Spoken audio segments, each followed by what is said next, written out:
C'est à Pittsburgh qu'Andrei Warhola, le père d'Andy Warhol, s'installe en 1912. Il est rejoint quelques années plus tard par sa femme, Julia, tout juste débarquée de sa Slovaquie natale.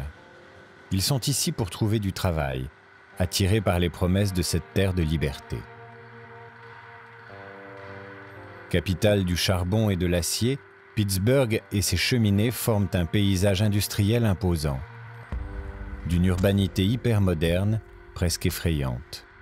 Une ville en expansion constante, symbole d'un pays employé à bâtir le siècle à venir. Pittsburgh était connu comme une ville industrielle. L'acier, c'était très important ici. Les usines fonctionnaient 7 jours sur 7, 365 jours par an. Elles ne s'arrêtaient jamais. C'était très impressionnant, ces flammes, cette fumée qui sortait des cheminées.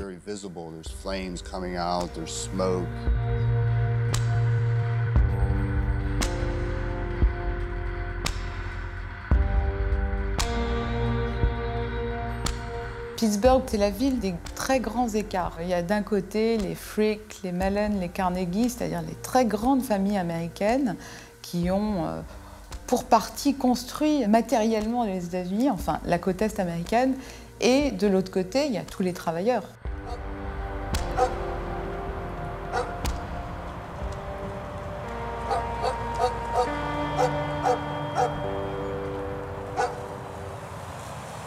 Là où vivait Oncle Andy, c'était là où vivaient la plupart des travailleurs immigrés. C'était dans le quartier pauvre de la ville.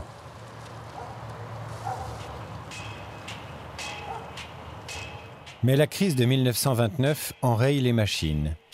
Une par une, les usines ferment. Chez les Warhola, le petit dernier, Andrew, a tout juste 1 an. Alors son père, Andrei, accepte tous les emplois. Dans les mines de charbon, dans les aciéries, sur les chantiers de construction. Il travaille sans repos, acharné.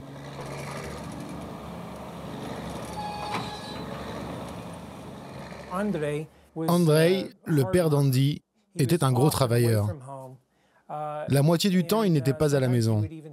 Parfois même, il était en déplacement et ne rentrait pas pendant plusieurs jours. C'était comme ça qu'il était, accro au travail. Quand il rentrait chez lui, il était épuisé, il s'écroulait littéralement sur son lit. Et quand il se levait, c'était reparti. Tout ça, c'était pour sa famille, pour survivre. Vous savez, mon grand-père n'avait aucun passe-temps, c'était pas du genre à jouer au golf. Son seul plaisir, c'était sa famille.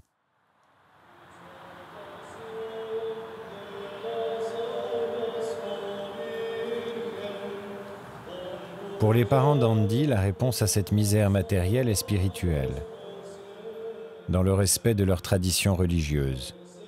Tous les dimanches, le petit garçon accompagne ses parents et ses 2 grands frères dans les rues sans âme de la ville. Qu'il pleuve ou qu'il neige, il parcourt à pied les 10 kilomètres les séparant de cette église.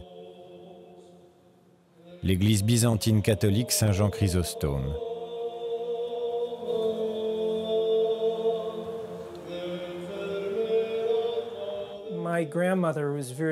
Ma grand-mère était très religieuse et demandait à ce que tout le monde aille à l'église et fasse ses prières.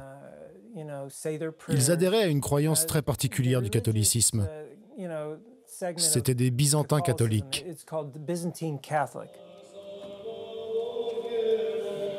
Sorte d'îlot incongru perdu au milieu de la grisaille de Pittsburgh, l'église marque à vie l'imaginaire esthétique du petit Andy.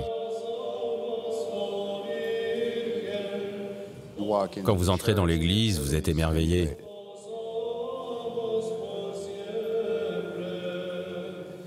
Votre regard est attiré par toutes ces magnifiques icônes, par tout cet or, le dôme, les vitraux.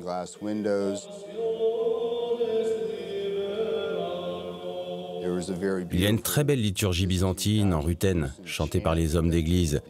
C'est si agréable à écouter. Ils utilisent aussi de l'encens.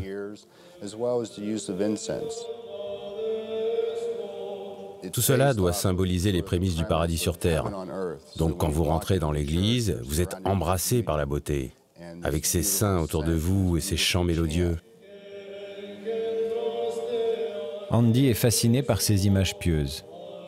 Face à lui, au-dessus de l'autel, une représentation de la Seine, le dernier repas de Jésus-Christ avec ses apôtres.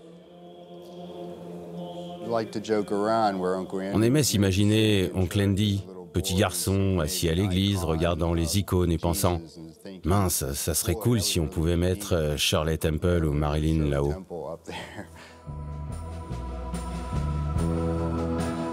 30 ans plus tard, Andrew Warola, devenu Andy Warhol, imaginera, en repensant à ses icônes religieuses, sa toile la plus célèbre, The Gold Marilyn. L'actrice y est immortalisée telle une sainte sur fond d'or, les traits simplifiés par des aplats de couleurs.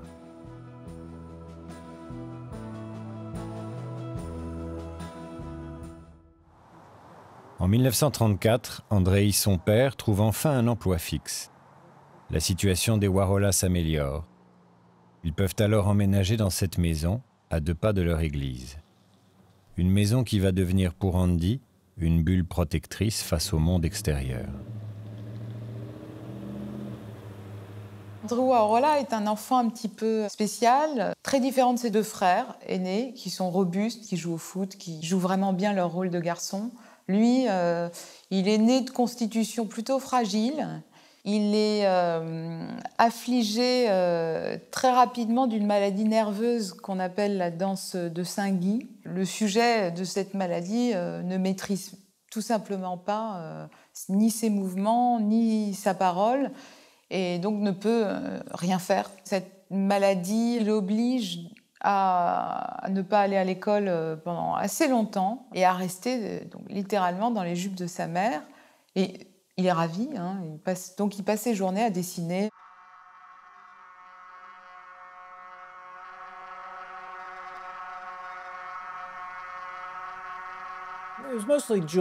C'est surtout Julia, ma grand-mère, qui s'est occupée d'Andy, et c'est elle qui lui a appris à dessiner.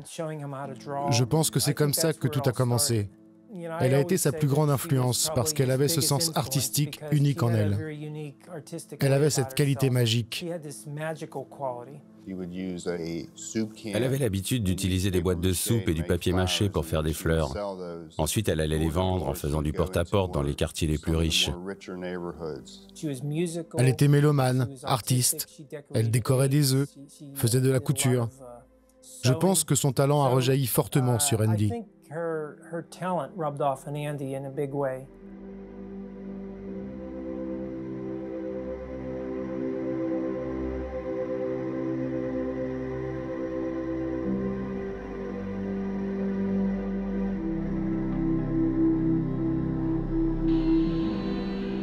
On a installé du coup en deck Andrew Warola au milieu de la pièce à vivre, et il est devenu un petit peu le roi qui assistait à tout. Voilà, le privilège des grands malades.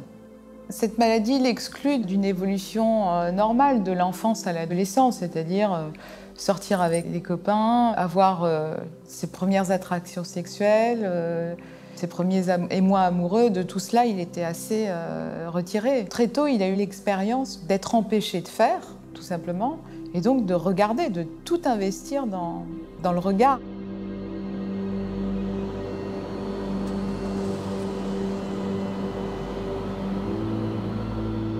C'est une enfance à la fois dure, difficile parce qu'il est malade, parce qu'il est malingre, parce qu'à l'école on se moque de lui, parce que c'est le fils à maman, et en même temps privilégié parce que sa mère l'enveloppe, le protège, le surprotège même. Et donc là on voit se dessiner une timidité terrible, donc qui va apprendre à dominer. Et donc, on peut dire que vraiment que Warhol, c'est quelqu'un d'extraordinairement secret, qui a mis un voile devant lui, qui ne veut pas qu'on sache qui il est.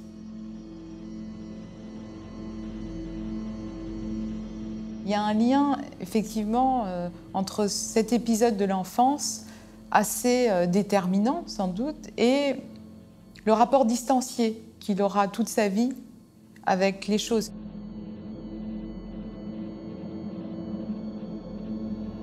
Comme si, effectivement, il regardait la vie de l'autre côté d'une vitre.